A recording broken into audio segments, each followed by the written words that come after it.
ভারতের রাজনীতিতে কিছু মুহূর্ত থাকে যেগুলো ঘোষণার আগে ইতিহাসের মতো ভারী হয়ে ওঠে। শনিবার 18 এপ্রিল ঠিক তেমনই একটি সন্ধ্যা, রাত 8:30 দেশবাসীর উদ্দেশ্যে ভাষণ দেবেন দেশের প্রধানমন্ত্রী নরেন্দ্র মোদী। কিন্তু ভাষণের বিষয় কি, সেই নিয়েই একরাশ ধোঁয়াশা। আর সেই ধোঁয়াশা থেকেই জন্ম নিচ্ছে জল্পনা, গুজব, বিশ্লেষণ আর স্বাভাবিকভাবে ভয়। ইমার্জেন্সি ঘোষণা হতে চলেছে, আজ রাতেই বড় কিছু। দেশে কি অঘটন ঘটতে যাচ্ছে? এই প্রশ্নগুলো এখন সোশ্যাল মিডিয়া থেকে চায়ের দোকান সব জায়গায় ঘুরছে। কিন্তু বাস্তবটা কি? আসলে কি কোনো বড় সংকট, নাকি এটা পুরোপুরি রাজনৈতিক সময় জ্ঞান? ঘটনার সূত্রপাত আসলে সংসদে। যে বিলটিকে ঘিরে এত বিতর্ক, সেটি হলো মহিলাদের জন্য 33% সংরক্ষণ সংক্রান্ত একটি বিল। আনুষ্ঠানিকভাবে এটি পরিচিত 131তম সংবিধান সংশোধনী বিল নামে। এই বিলের লক্ষ্য ছিল সংসদ এবং রাজ্য বিধানসভায় মহিলাদের প্রতিনিধিত্ব বাড়ানো। শুধু তাই নয়, লোকসভার আসন সংখ্যা 443 থেকে বাড়িয়ে 850 করা এবং 2011 সালে জনগণনার ভিত্তিতে সীমানা পুনর্নির্ধারণের কথাও ছিল এতে। শুনতে ভালো, কিন্তু রাজনীতিতে সব ভালো জিনিসই সহজে হয় না। বিলটি পাশ করাতে দরকার ছিল 2/3 সমর্থন, কিন্তু বাস্তবে কি হলো? 298 জন সমর্থন করলেন, 230 জন বিরোধিতা করলেন। ফলাফল, বিল পাশ হলো না। এটি শুধু একটি বিলের ব্যর্থতা নয়, বরং কেন্দ্রের শাসক দলের জন্য একটি বড় রাজনৈতিক ধাক্কা। কারণ 2014 সাল থেকে ক্ষমতায় আসার পর সংসদে এই ধরনের পরাজয় খুব একটা দেখা যায়নি। এই ঘটনার পর বিরোধীরা চুপ করে থাকেনি। বিশেষ করে প্রিয়াঙ্কা গান্ধী সরাসরি আক্রমণ করেছেন সরকারকে। তিনি বলেছেন এটি গণতন্ত্রের বড় জয় এবং সরকারের জন্য কালো দিন। তার অভিযোগ, এই বিলের মধ্যে ইচ্ছাকৃতভাবে ডিমিলিটেশন যুক্ত করা হয়েছে যাতে রাজনৈতিক সুবিধা নেওয়া যায়। এখানে একটি গুরুত্বপূর্ণ বিষয় উঠে আসে, জাতিভিত্তিক জনগণনা এড়ানোর অভিযোগ।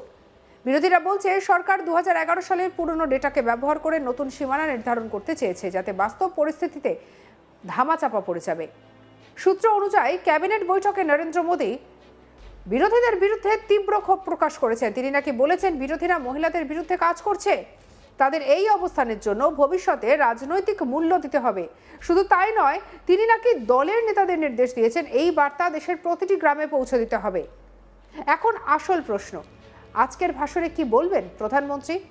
সরকারি কিছু জানানো তো হয়নি, সরকারিভাবে কিছুই জানানো হয়নি। আর এই না জানানোটাই জল্পনার প্রধান কারণ। ভারতের ইতিহাসে হঠাৎ করে জাতির উদ্দেশ্যে ভাষণ মানেই বড় কিছু, এমন একটা ধারণা তৈরি হয়েছে। বিশেষ করে নোটবন্দি বা কোভিড লকডাউনের মতো সিদ্ধান্তের পর এই ধারণা আরও বদ্ধমূল হয়েছে। তাই অনেকেই ভাবছেন আজ কি আবার তেমন কিছু? এখানে একটু থামা দরকার। ভারতে এমার্জেন্সি ঘোষণা করা একটি অত্যন্ত গুরুতর বিষয়। এটি কোনো রাজনৈতিক ক্ষোভ বা বিলের পাশ না হওয়ার কারণে হয় না। ইমার্জেন্সি সাধারণত জাতীয় নিরাপত্তা, যুদ্ধ বা বড় ধরনের আভ্যন্তরীণ সংকটের ক্ষেত্রে ঘোষণা করা হয়। বর্তমান পরিস্থিতিতে এমন কোনো ইঙ্গিত নেই, তাহলে এই জল্পনা কেন? কারণ হচ্ছে অজানা বিষয় মানুষকে সবসময় একটু বেশি চিন্তিত করে, আর সোশ্যাল মিডিয়া সেই চিন্তাকে বাড়িয়ে তোলে। এই ভাষণের সময়টা কিন্তু খুবই গুরুত্বপূর্ণ। বিল ব্যর্থ হওয়ার ঠিক পরের দিন দেশ জুড়ে আলোচনা চলছে। বিরোধীরা আক্রমণাত্মক। এই সময় জাতির উদ্দেশ্যে ভাষণ দেওয়া মানে নিজের বক্তব্য সরাসরি মানুষের কাছে পৌঁছে দেওয়া। এটি একটি রাজনৈতিক কৌশলও হতে পারে। সম্ভাব্য বিষয়গুলো কি হতে পারে?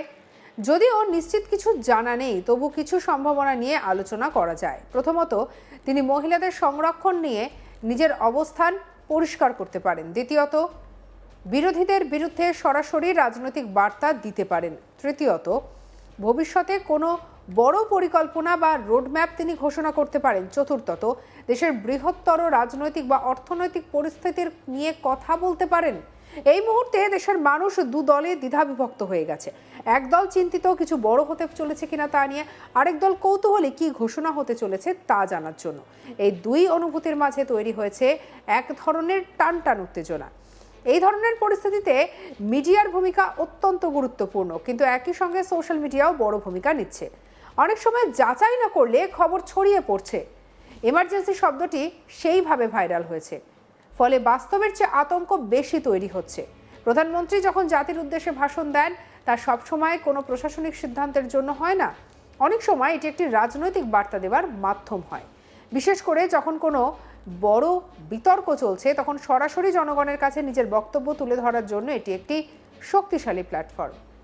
সব জল্পনা, সব বিশ্লেষণের ক্ষেত্রে একটি কথাই সত্য, আমরা এখনো জানি না কি ঘোষণা হতে চলেছে। রাত 8:30টায় নরেন্দ্র মোদী কি বলবেন সেটাই নির্ধারণ করবে এই সমস্ত আলোচনার ভবিষ্যৎ। এমার্জেন্সি হবে কিনা, কোনো বড় সিদ্ধান্ত আসবে কিনা, সব প্রশ্নের উত্তর তখনই মিলবে।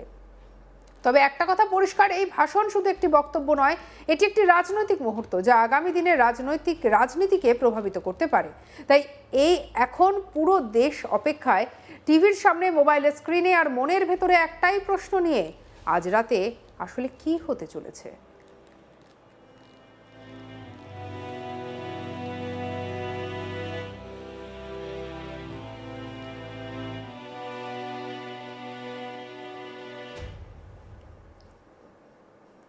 আসলে এমন পরিস্থিতি আমরা এর আগে দেখেছিলাম। জাতির উদ্দেশ্যে ভাষণ মানেই এখনো আমাদের মনে পড়ে যায় নোটবন্দির ইতিহাসের কথা, এখনো মনে পড়ে যায় কোভিড পরিস্থিতির কথা।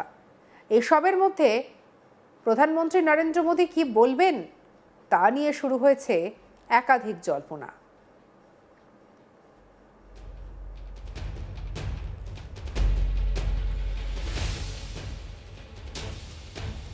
ভারতের রাজনীতিতে কিছু মুহূর্ত থাকে যেগুলো ঘোষণার আগে ইতিহাসের মতো ভারী হয়ে ওঠে। শনিবার 18ই এপ্রিল ঠিক তেমনই একটা সন্ধ্যার অপেক্ষা করছে দেশের মানুষ। রাত 8:30 দেশবাসীর উদ্দেশ্যে ভাষণ দেবেন দেশের প্রধানমন্ত্রী নরেন্দ্র মোদী। কিন্তু ভাষণের বিষয় কি, সেই নিয়ে এক রাশ ধোঁয়াশা, আর সেই ধোঁয়াশা থেকেই জন্ম নিচ্ছে জল্পনা, গুজব, বিশ্লেষণ, আর স্বাভাবিকভাবে ভয়। এমার্জেন্সি ঘোষণা হতে চলেছে আজ রাতেই কি বড় কিছু, দেশে কি কোনো অঘটন ঘটতে যাচ্ছে, এই প্রশ্নগুলো এখন সোশ্যাল মিডিয়ায়, চায়ের দোকানে, সব জায়গায় ঘুরছে। কিন্তু বাস্তবটা কি? আসলে কি কোনো বড় সংকট, নাকি এটা পুরোপুরি রাজনৈতিক সময় জ্ঞান? ঘটনার সূত্রপাত আসলে সংসদে যে বিলটি নিয়ে এত বিতর্ক, সেটি হলো মহিলাদের জন্য 33% সংরক্ষণ সংক্রান্ত বিল। আনুষ্ঠানিকভাবে এটি পরিচিত 131তম সংবিধান সংশোধনী বিল নামে। এই বিলের লক্ষ্য ছিল সংসদ এবং রাজ্য বিধানসভায় মহিলাদের প্রতিনিধিত্ব বাড়ানো। শুধু তাই নয়, লোকসভার আসন সংখ্যা 543 থেকে বাড়িয়ে 850 করা এবং 2011 সালে জনগণনার ভিত্তিতে সীমানা পুনর্নির্ধারণের কথাও বলা হয়েছে এতে। শুনতে ভালো, কিন্তু রাজনীতিতে সব ভালো জিনিস কিন্তু সহজে হয় না। বিলটি পাশ করাতে দরকার ছিল 2/3 সমর্থন, কিন্তু বাস্তবে হলো 298 জন সমর্থন করলেন, 230 জন বিরোধিতা করলেন, আর এর ফলাফল বিল পাশ হলো না। সঙ্গে রাখুন আজ তাক বাংলাকে। আর অবশ্যই এই বিষয়ে আপডেটের জন্য, প্রধানমন্ত্রী জাতির উদ্দেশ্যে ভাষণে ঠিক কী বলেন সেটা জানার জন্য দেখতে থাকুন আজ তাক বাংলাকে, সাবস্ক্রাইব করুন।